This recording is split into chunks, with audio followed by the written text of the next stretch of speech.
Hey everybody, I just wanted to log on and do a quick intellectual summary of songwriting history, musical history, all right?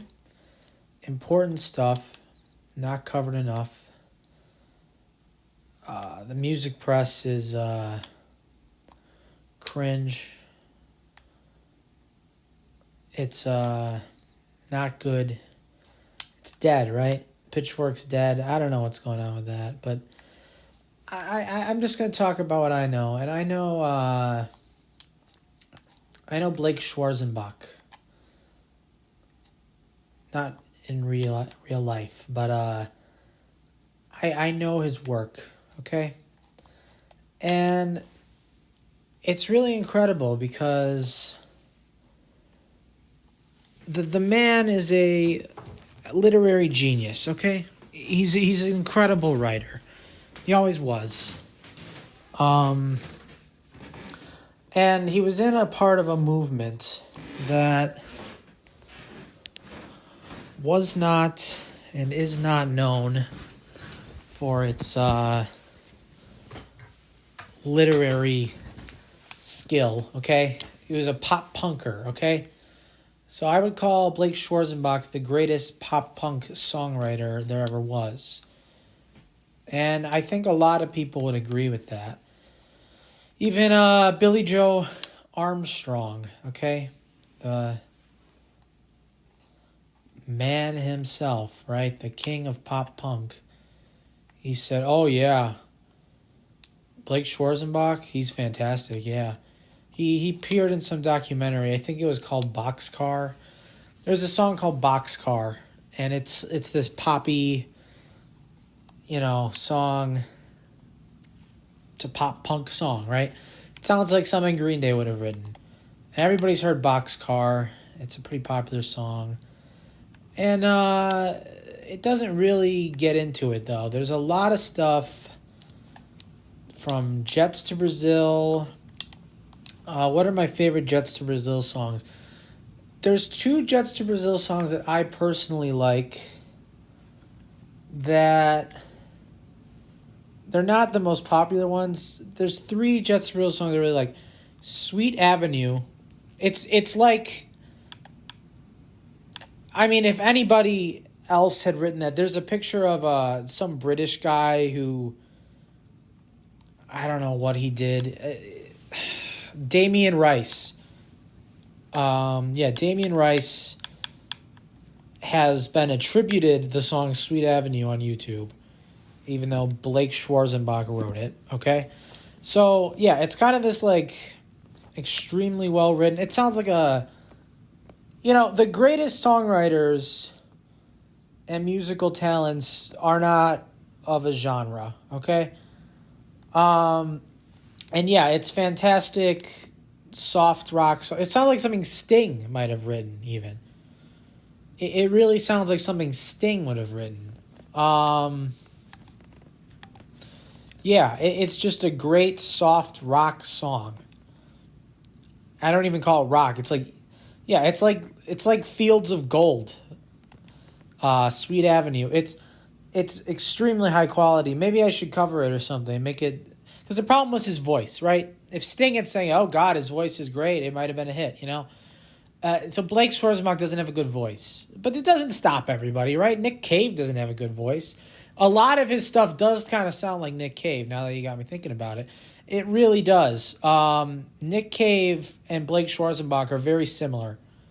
They're like the Vincent Gallos of... I watched that movie that everybody hates. Buffalo 66 last night. Some sort of burnout art kid told me to watch it. Art kid, this guy was like 40. He was like, watch oh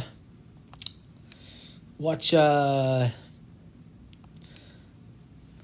I'm gonna give away his identity. Anyway, he's a good guy. I have this friend, he told me to watch him. And but you're kind of burnout New York City art types. Who are like 40 and they're kind of jaded misanthropes like Vincent Gallo and Nick Cave. I saw a meme and it was like Nick Cave, the guy who watches Buffalo 66 and listens to Nick Cave. That shit's funny. You know, it's really fucking funny. So, yeah, I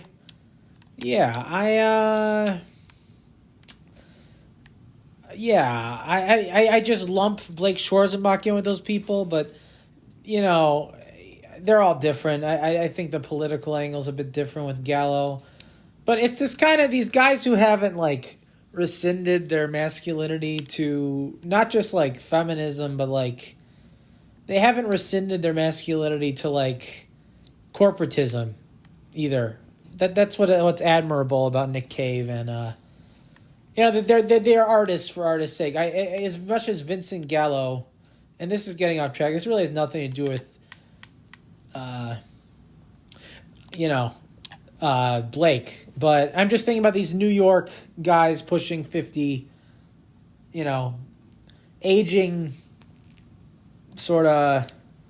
See, because what I never personally got about Springsteen's obsession with, because Springsteen is a functional neurotic who, again, I don't like Springsteen at this point, but, you know, he's a functional neurotic in, like, if you read his book and stuff, you just get the sense that this guy is weird as fuck, right? And I think, like, weird people are normal and normal people are weird. Like, I think Springsteen's a freaky guy. Like, obsessed, like, I'm going to be Peter Pan because I'm turning 26 and I haven't made $1 billion yet. It's like, dude, in 40 years after your Born to Run panic phase, you're going to seem like like you became a millionaire at 16, okay, buddy? So, you know, the panic of the growing up as an artist, I like people like Nick Cave and, you know,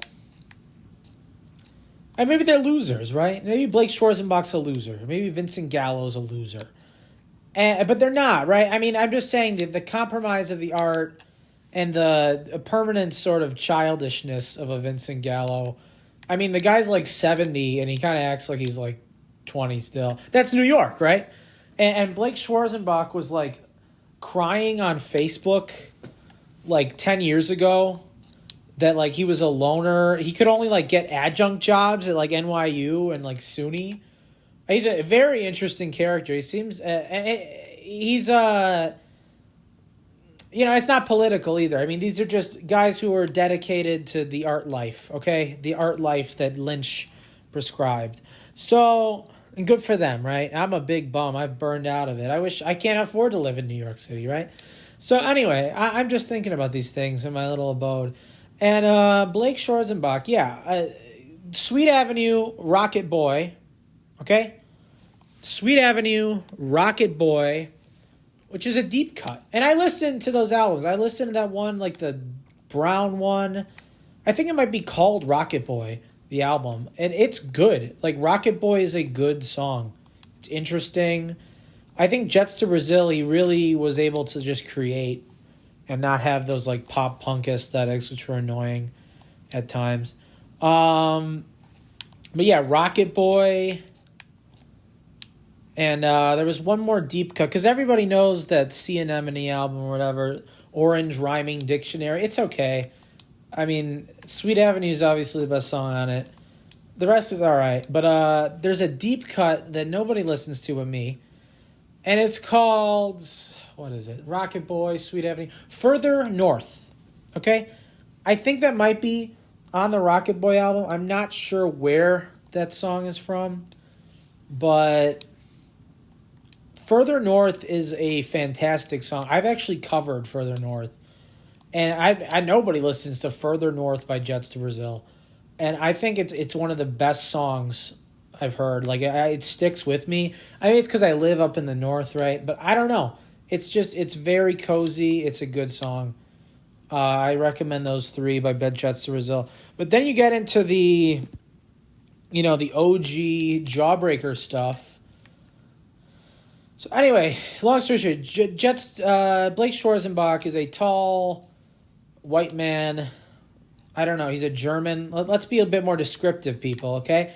He's a German, New Yorker, white man, white American, German, very tall guy, but he was very into literature, which was very rare for pop punk, okay? And that was very strange to be into literature when you're you know, a pop punk guy, right? Because Billy Joe Armstrong, let's be honest, your Billy Joe Armstrong's kind of an idiot, okay? I mean, Billy Joe, he's kind of, you can tell he's not a, I don't think he's an idiot when it comes to just like raw energy, right? I mean, I think he's I don't have anything against Billy Joe Armstrong. He is very smart. Maybe I'm being too rash with this. It's weird because you can tell he's not like a educated guy. Intelligence is a very weird thing. I'm just thinking American Idiot was pretty intelligent, right? That was a pretty intelligent thing to do. But he doesn't have like that extra oomph of intelligence, you know? And when you're involved, I'll tell you from my experience, when you're involved with something like rock and roll, it's probably better to not be that smart. That was probably Blake's problem. He was too smart, right? People aren't going to buy his smarty pants music, but they'll buy Billy Joe singing about farting or whatever the hell he does, you know? And Billy Joe is a good mix of not being too stupid. You know, he's not like Sum 41 level dumb. You got to be kind of smart, right? Like he can, you know, come up with a big idea and say a few big words. But Blake knew all the big words, okay? So Blake knows all the big words, and Blake becomes the lead singer of Jawbreaker, okay? And Jawbreaker is a pop punk trio, I believe. I think he played bass. And they were like gonna be famous, and then they didn't make it. But like all the Pitchfork people know who they are. They were never gonna be that. They got into like an emo thing, right? And I don't know if I call it emo. That's the thing with Jawbreaker, and that was the thing, right? You get too smart and you get sad and you say all the big words. I listen to emo. I listen to that asshole. What's his name? Oh, my God. I met him. Mike Kinsella. Fuck him. Holy shit, dude. Oh, my God. Mike Kinsella. He was an asshole. I don't care anymore. I'm just going to talk shit, right? Like, I should start, like, a drama alert for, like, indie rock or some shit. That'd be funny. There's too much money in it, right? They'd sue me. It's too hunkered down and weird. Yeah, Mike Kinsella, though, he was a prick. Yeah, bad dude. I don't know. I don't know. I had a brief interaction with him. He was very, the word poser seems like a apt description of Mike Kinsella. Also not very intelligent, right? So, because I've listened to Owen, and Owen is atrocious. Okay, it's got like cool aesthetics. Like Mike Kinsella's good at music. Okay, I'll say one nice thing about Mike Kinsella. I had a bad experience with him. He is a good musician, but he's not a good.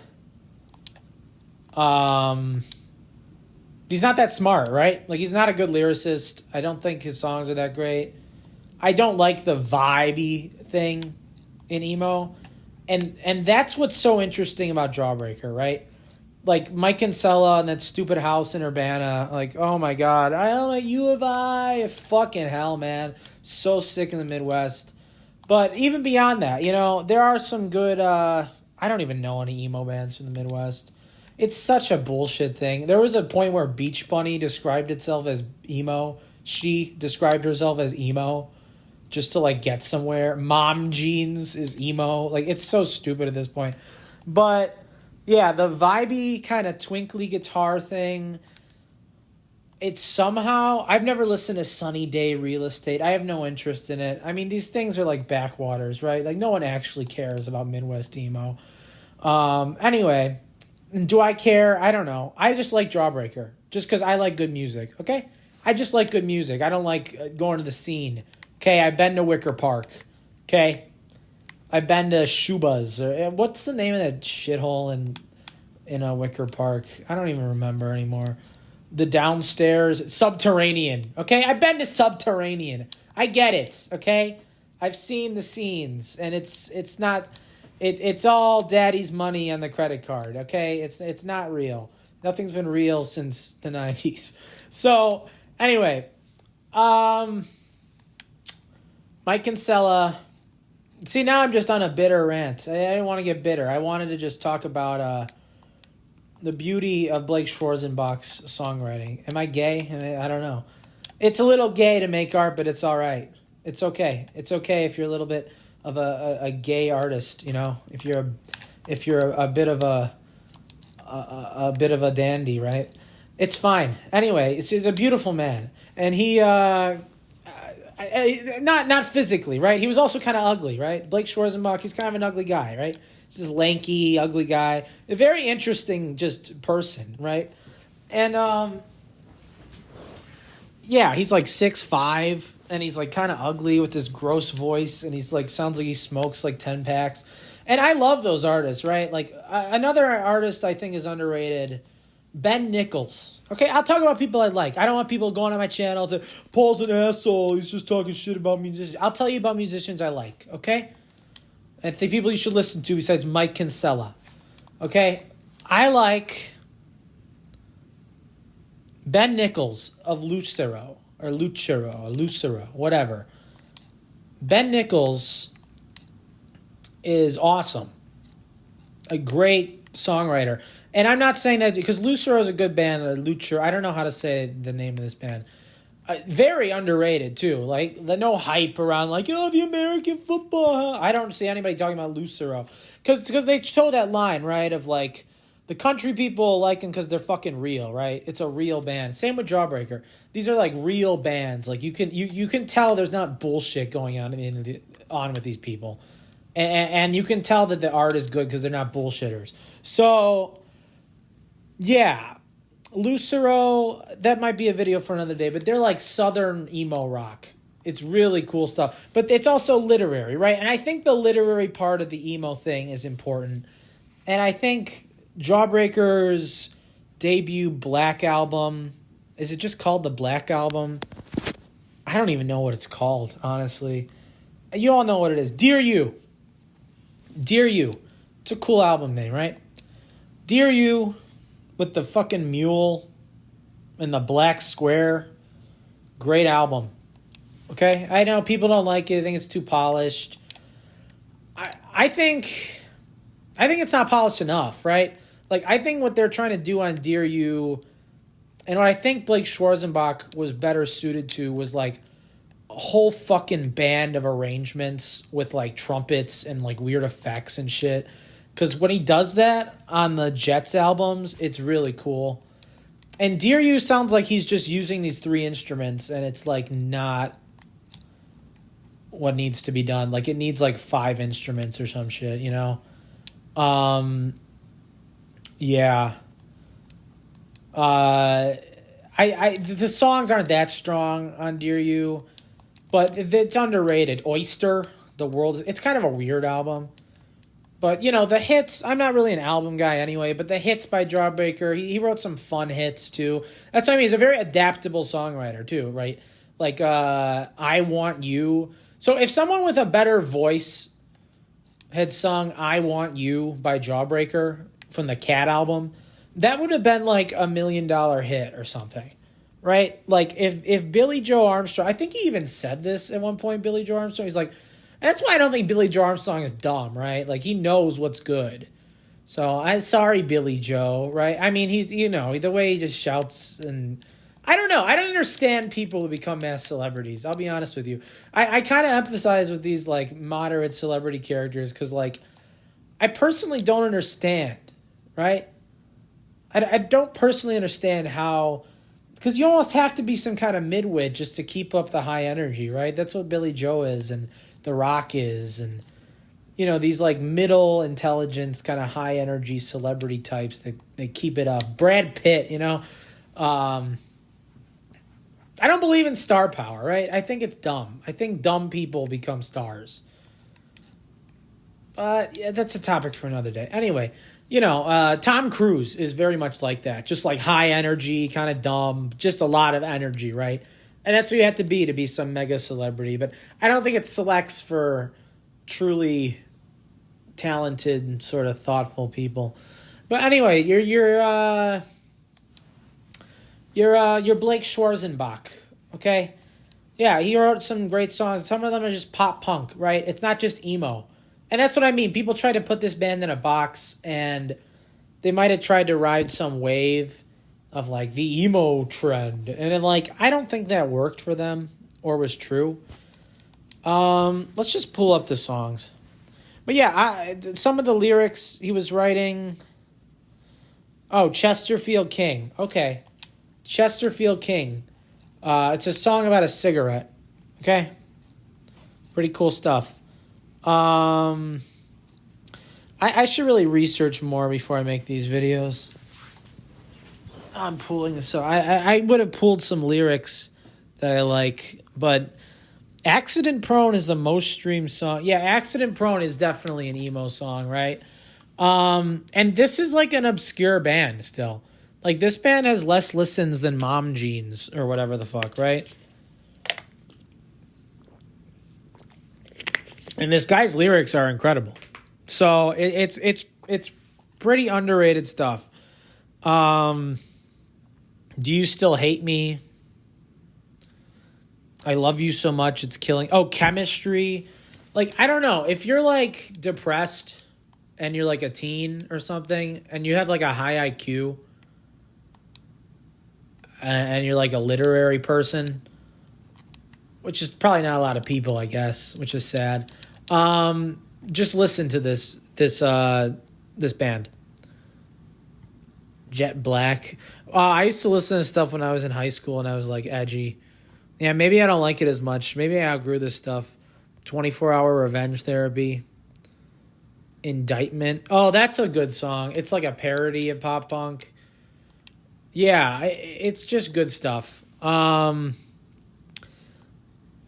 think when you think about pop punk, when you think about songwriting, you should think about Blake Schwarzenbach. If I were in the Rock and Roll Hall of Fame, we need a Songwriters Hall of Fame, right? American Songwriter, they probably do this kind of thing. We need like a Songwriters Hall of Fame. I think that should be a thing. And I'd put Blake in there. It's an incredible life. And they got this band together just because they all needed a buck, I guess. But there's still not like a growing band. Like, if you look at their Spotify, like, nobody's listening to Jawbreaker still, which is kind of sad. I expected like 100 million listens. There's only like 10 million, which is like nothing for a band. Or I guess it's a lot for a 90s band that was kind of obscure, but it was a big deal when they got back together. It was at Riot Fest. It was a big effing deal. And I guess it didn't really carry over. I'm not sure what they're up to these days. There was a period in Blake Schwarzenbach's life, by the way, I'll end on this, where he was like begging for a girlfriend on social media. And he was like going to like his local pub and playing Third Eye Blind songs, which like I really respected, to be quite honest. Like, that was like, I don't know, like, that was fine, you know? Like, I like that he liked Third Eye Blind enough to do that. But he was like at the end of his rope before they got together. And I'm glad they did, you know? Yeah, Jets to Brazil. A lot of these have less than 1 million listens. So, yeah, I'm trying to do something nice for the guy. I would consider him one of the best songwriters of the post-'80s, sort of the 90s era. I would consider him an extremely underrated songwriter of the 90s era. Maybe even the best of the 90s era, in my opinion. Because the 90s era, it wasn't, you know, that intelligent, the songwriting. Oasis is pretty dumb songwriters. You know, they didn't use too many big words or anything. Yeah, who's the best 90s songwriter? That's a good question. I don't know, personally. That's what I mean. That's what I kind of liked about this band. You know, they were kind of smarter. As much as I hate Springsteen, you know, he was kind of more literary than a Blink-182, right? And Blink-182 is like sneaky smart sometimes. Like, sometimes they throw in stuff in their songs like that was pretty smart.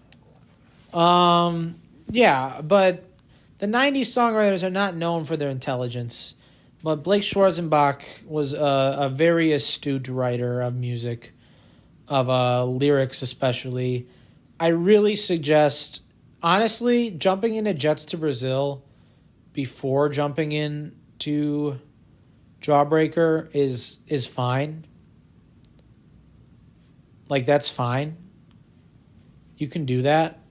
Further North, Rocket Boy, good songs. Sweet Avenue is a song that you never want to forget, right? Like, Sweet Avenue is a song that the word underrated is not even doing justice. There should be a word higher than underrated, right? A lot of these songs are higher than underrated, right? I mean, if No Effects, it's better than No Effects, I'll tell you that. And that's the thing, there was not much of a marketing sort of corporate interest in this kind of thing. Punk Inc., like, oh, No Effects is a punk band. The guy wears his hair. Like, this guy was kind of clean cut, which I respect, right? It was just about him being fucking good at fucking music and writing. Okay? And that's fucking it. Okay? It wasn't like, that's what I respect about these people who don't have these gimmicks. And that's not what sells, right? So going back to, the Vincent Gallos and the Nick Caves and, I respect people who are just committed to their art forms.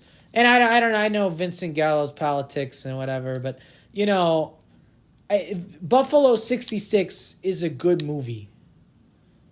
Okay, he's not some rambunctious. He's not like wearing like a dress made of meats, right? Like, what is so weird about Vincent Gallo, really? Like, he's kind of... Honestly, Vincent Gallo seems kind of normal compared to most people these days. And I don't know. I don't think a gimmick can be sustained and talent can be sustained at the same time, honestly. And like, actual ability. It's kind of rough, It's too much. People are expected to do too much. And I like Blake Schwarzenbach. So he kept it very real, kept it very simple. That's what I think. And I don't know. Maybe I'll do another video. I watched Buffalo 66. And Buffalo 66, it's a good film, right?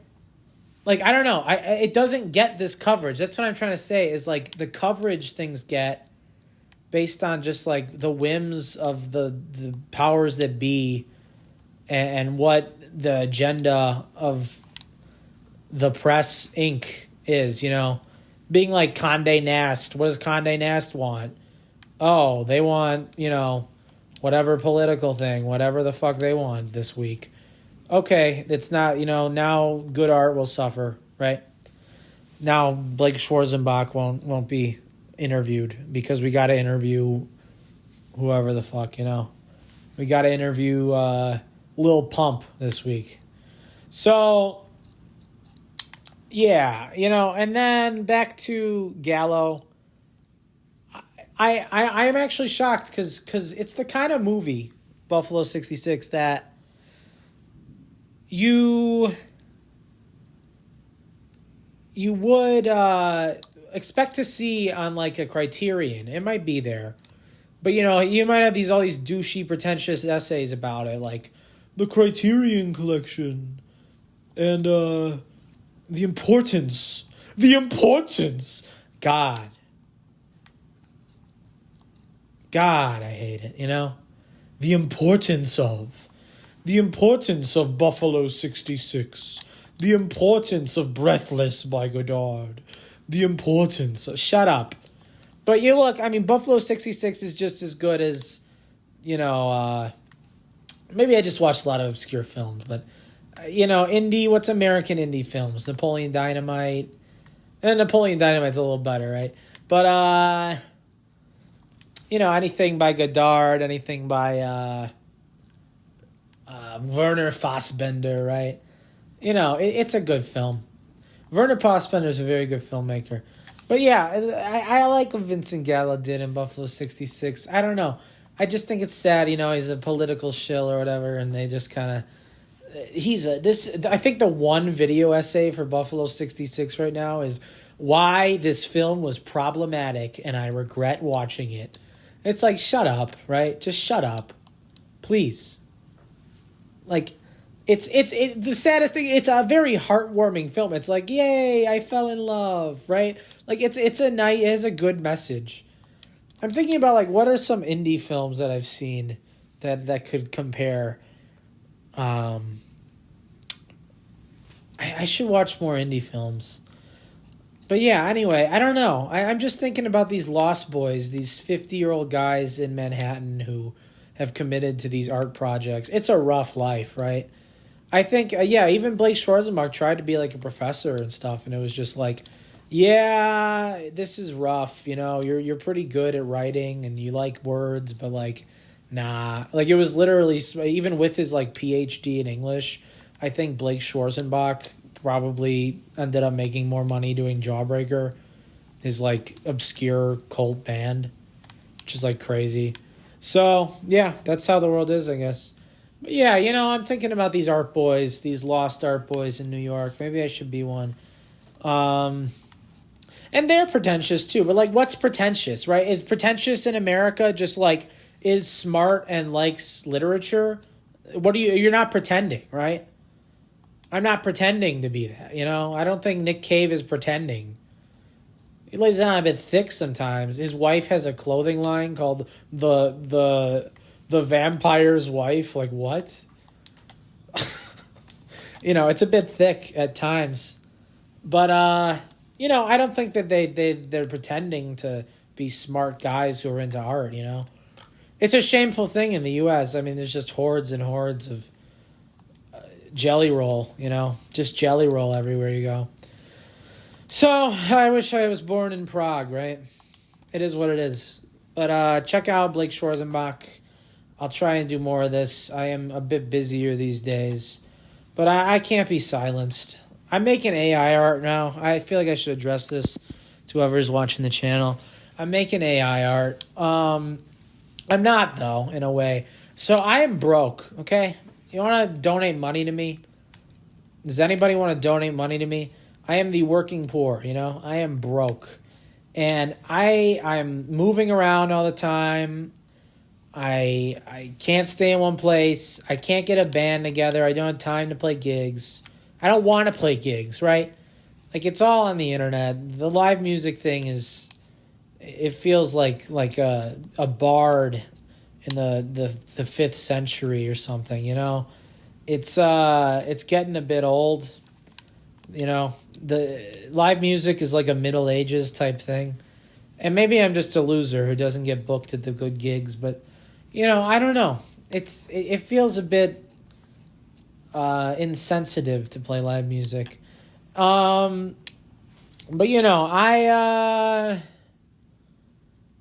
I've started feeding Suno my songs I've written that I cannot produce to the capacity that I want to produce.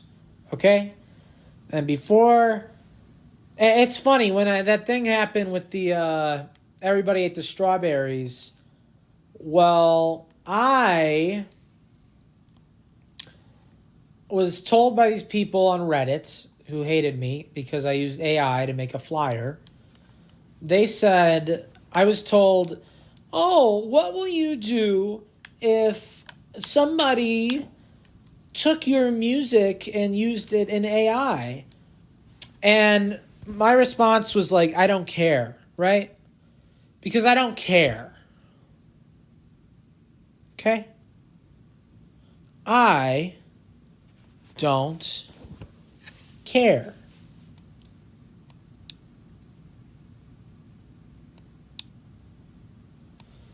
I like it. I like hearing my songs in AI. You know why? Because I can't afford a whole band and infinite arrangements and good sound production and mastering. And Suno just does it, okay? And if I were to ask Suno, hey, Suno, generate me a song that's like a cool indie rock song, it can't do it. It sucks. It sucks at generating cool songs. But I have songs that I haven't recorded, that I don't have a good style for, like country stuff. I can't sing in a country accent. So I fed it to Suno. And it was incredible. It was absolutely incredible what Suno did. It's like a hit. It's like a Toby Keith song, fully produced right away. But I didn't have it create my song. I didn't need it to. And I'm sure if I said, make me a Toby Keith song, it would have sounded cringe.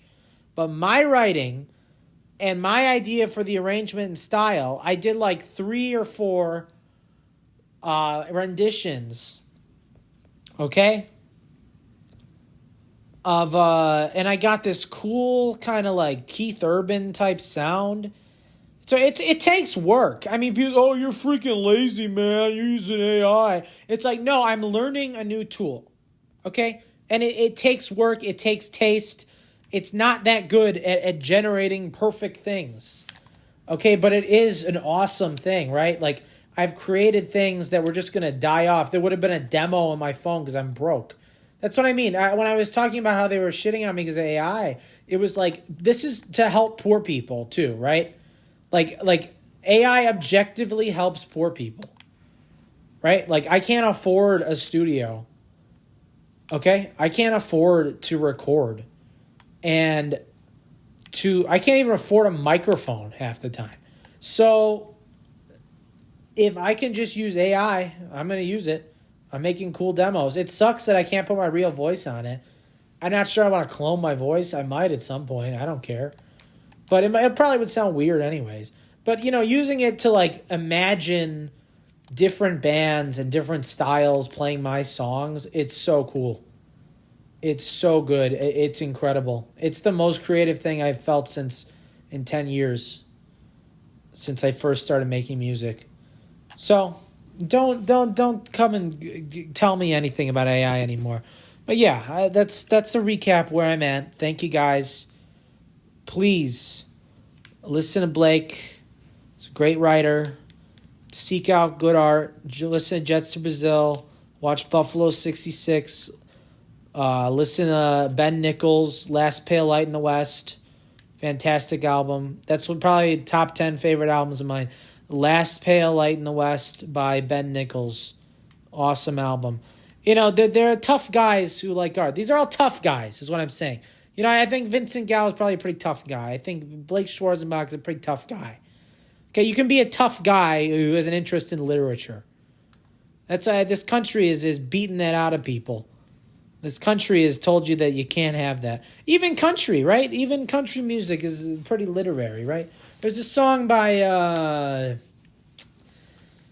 it's a pretty cool song. Kenny Chesney recorded a song about Hemingway once. I bet you didn't know that. You don't know that. Of course you don't know that. You're too busy, eating your hot dogs and watching the Packers, right?